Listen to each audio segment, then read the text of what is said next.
Hello and welcome to today's Here's to Your Health podcast. I'm your host, Don Lentzman. My guest on the podcast today is Jill Wunder. Jill is a mental health counselor with Plains Area Mental Health Center. And Jill, thank you for joining me today. You're welcome. Thank you for having me. The first question is one I always like to start out with. I just want everybody to know exactly what it is that we're talking about. So I like to do a definition of the topic. And today, obviously, we're talking about mental health. So the best place to start is, what is mental health? I think mental health can vary from person to person, and it includes all of those things for all of us. So we all have days where we may not feel at our best. We may not accomplish all of those things on our to-do list. And then we also have those days that we do really well, right? We get all of the things done, and we just have a really great day. Mental health, it encompasses our thoughts, our emotions. It also includes, internally how we feel, like our aches, our pains, those things that we have inside of our body. And then, of course, our mental health then is also the external reactions and responses that we have to maybe certain emotions or certain triggers. Jill, tell us a little bit about Plains Area Mental Health Center for those people who are not familiar with what that is, and then your work for them as a mental health counselor. Sure. Yeah, so I'll start with the easiest answer. So I'm a licensed mental health counselor and a registered play therapist supervisor. And for Plains Area, I'm a clinical supervisor, and I supervise two offices. So the one there in Denison and also in our Carroll area. I also still practice as a psychotherapist and have my own caseload and see clients. So Plains Area encompasses a lot of different,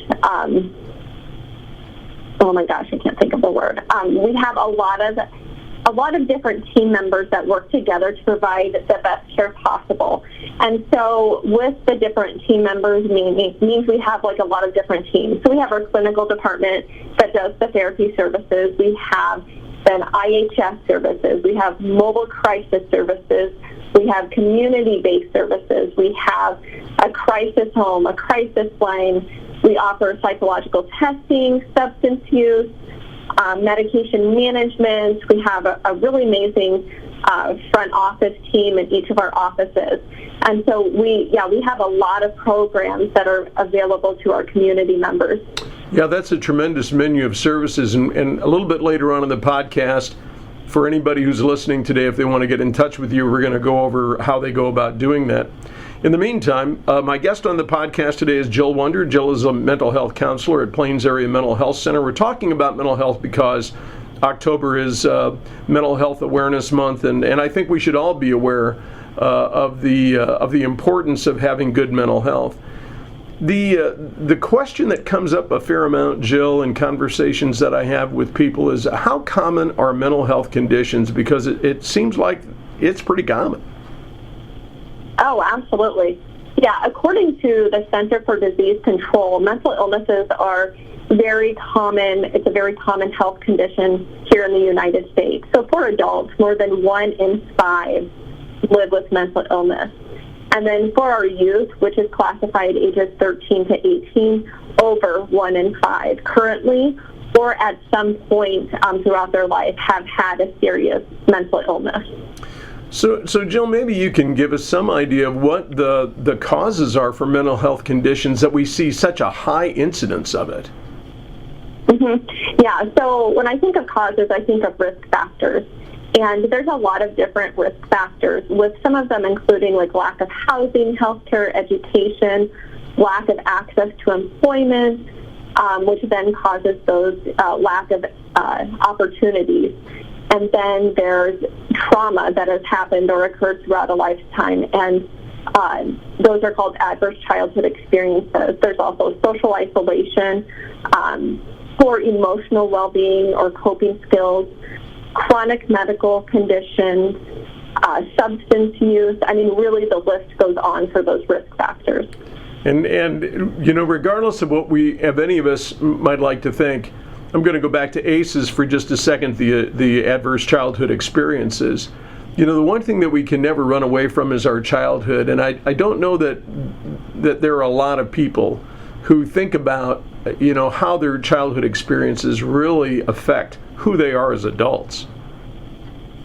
Yeah, correct. And, when I think of ACEs or the adverse childhood experience, it could be something, I think that, like, something that happened on the playground, right? Like, someone threw a ball at your head, or you didn't get picked for the winning team.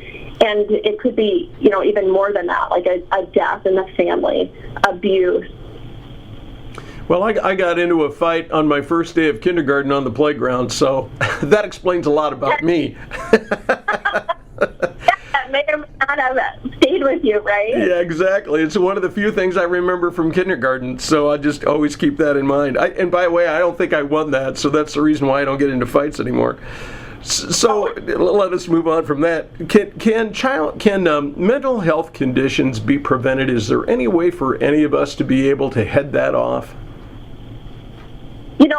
I feel like prevented is a strong word. However, I do feel like we have protective factors that can help us manage stressors that may occur. So this could be kind of the opposite of risk factors. Having access to quality employment, housing, education, and any other services like mental health services. Having the strong social connection and support. So having at least one stable, positive relationship in your childhood and growing up is really impactful for one's mental health. Being able to learn healthy coping skills, having activities, hobbies, things of interest, living in those safe communities and with access to preventative care. It's kind of amazing the things that most of us just take for granted are things that really can be triggers for mental health conditions. That's very interesting to me. My guest on the podcast today is Jill Wunder. Jill is a mental health counselor with Plains Area Mental Health Center. We're talking about mental health awareness today. Jill, are there any signs? I mean, if someone is listening today and they're wondering if they're okay, are there any signs for having a mental health condition? Would you know personally if you had a mental health condition? I think that depends on how insightful a person is into their own changes or shifts. I think, one of the biggest signs is any shift in thought process or noticing an increase in sadness, anger, worries, or just noticing an increase in changes internally. And that can include like physical pains or just feeling different. You may have thoughts that you don't want to be alive, that you're thinking of suicide. That's another really huge sign of a change in your mental health, feeling hopeless or helpless, and changes in eating patterns, changes in maybe substance use, not doing those things that you once enjoyed. And I think that's really important. It's probably what you said, having a real self-awareness about what's going on with you and in your life, how have your behaviors changed from what you would have necessarily considered normal in the past. That's pretty interesting. If there's someone who's listening today who's concerned about their mental health or that of a loved one, what would you suggest that they do? I think first off, if someone is concerned about their own mental health, it's okay to reach out. It's okay to ask for help. It's okay to let those that you love know that you are struggling. And if you're noticing your loved one struggling, it's also okay to ask, like, are you really doing okay? I think, isn't that the common thing? We ask, hey, how's it going? How are you? And then it's that, oh yeah, I'm doing good, I'm fine. But sometimes we have to dig past that, because I'm fine, I'm okay really doesn't mean that someone is okay. Yeah, this I'm fine thing, usually you have to follow up with the question is, well, you don't sound fine to me. Yeah. My guest on the podcast today is Jill Wunder, who's a mental health counselor with Plains Area Mental Health Center. We're talking about mental health awareness. Jill, what are some of the common treatments for mental health conditions? Yeah, there's several different modalities out there that are evidence-based. I know that here at Plains Area we do have clinicians that are trained in several modalities.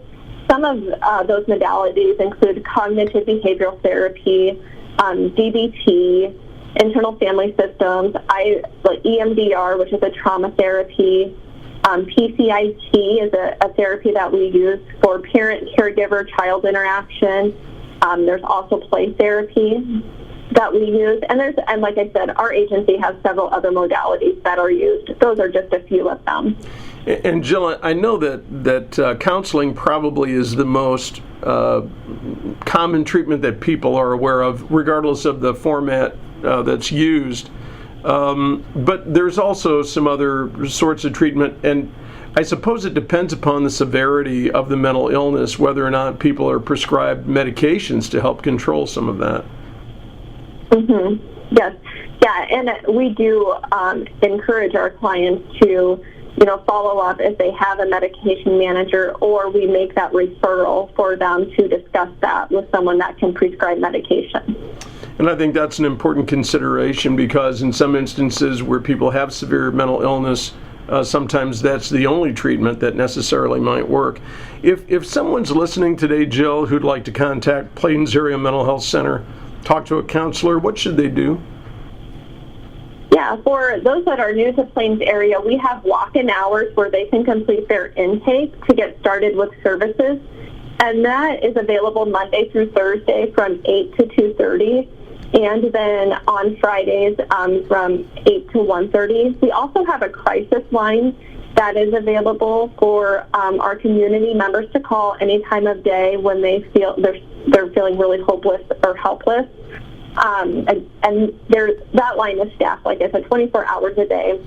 And we have just an amazing group of people that's just waiting to answer that phone call. We have a crisis home as well, and I cannot remember if I talked about that earlier. So we have a crisis home that's in Sac City, and we also do we have debriefing services too that's available for our community in any tragic or traumatic event. Jill, do you happen to know that crisis line number off the top of your head? Yes, I do. It's 1-888-546-0730. So just to repeat that, the crisis line staffed 24 hours, 7 days a week, 1-888-546-0730. Yes. And then our website is also, it includes all of our services as well as a whole bunch of other information regarding Plains area. And the website is? PlainsAreaMentalHealth.org. Very good. Jill, thank you so much for your time today. I appreciate this very much. We're going to see what we can do about building awareness for mental health within our community, within Crawford County, and having information like this is highly beneficial, so thank you for being with me today. Yes, I appreciate you having me. Thank you so much. My guest on the podcast today is Jill Wunder. Jill is a mental health counselor at Plains Area Mental Health Center, and we've been discussing mental health awareness because we think it's an extremely important thing. And for those who are listening today, just to repeat, the crisis line for Plains Area Mental Health, 24 hours, 7 days a week, you can call 1-888-546-0730, and someone will be there to answer the phone and help you with the issue that you're currently dealing with. I'm Don Lintzman, your host on the Here's to Your Health podcast. Thanks for listening. Have a great day.